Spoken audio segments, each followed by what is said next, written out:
दिल करेगा।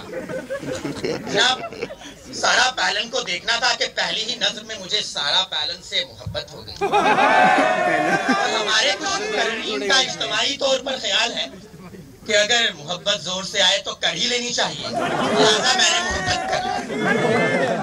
सारा पैलन की रद जुल्फों ने मेरा दिल जकड़ सा लिया।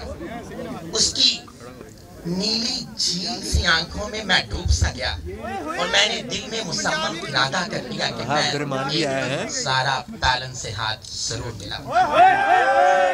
मैंने एक सियासतदान बनने की ठान ली। मैंने रफ़ाए आमा के काम शुरू कर दिए। मैंने लोगों के बच्चों के पैम्पर्स तब्दील किए। मैंने लोगों के बच्चों को सिरिलैक खिलाया। मैंने उन्हें नीडो के ड्रॉप पिलाए। मैंने साइनमा के बाहर ब्लैक में टिकटें फरोख्त की। सदर जी वकार, मैंने रेडियो में डंडे खाए। आखिर एक दिन आया और मैं बगैर इलेक्शन के सियासतदान बन गया। किस्मत उसके साथ सारा पैलन का तैयारा पाकिस्तान में। मुझे आज भी याद है वो इस्लामाबाद का रनवे नंबर 7 कि वो सारा पैलन अपने त्यारे से उतरी। मैंने उनको देखा, मैं उनकी तरफ बढ़ा, वो मेरी तरफ बढ़ी और अचानक इर्द-गिर्द का सारा माहौल तब्दील हो गया। दुनिया माफिया से बेखबर।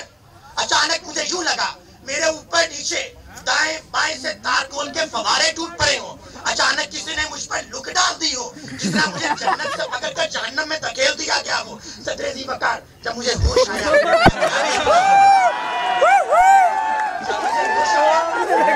क्या देखता हूँ कि सारा पैलन मेरे से साथ वाले से हाथ मिलाकर आगे जा रही है और मेरा हाथ कॉन्डोलीजा राइस। तहजीब हमें क्या सिखाती है? तहजीब हमें ये सिखाती है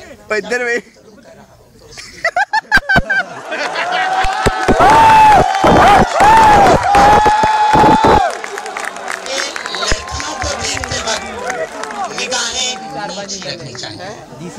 कितनी नीची रखनी चाहिए, इस बात पे उलमा में इख्तिलाफ है। अलबत्ता मेरी अपनी राय ये है कि आंखों में आंखें डालकर घूरना गैर शरई और गैर फितरी है। निगाहें थोड़ी सी झुका लेने में बेहतरी है। इसमें प्यार, मैना रवि और रोशन ख्याली को फरोग मिलता है। आइए इख्तिताम करते हैं इस दुआ के साथ। दिले मुजरिम को एक पीस कमारा दे, तेरे मुजरिम को एक पीस कमारा दे, जो कल्ब को गरमा दे, जो रूह को तड़पा दे।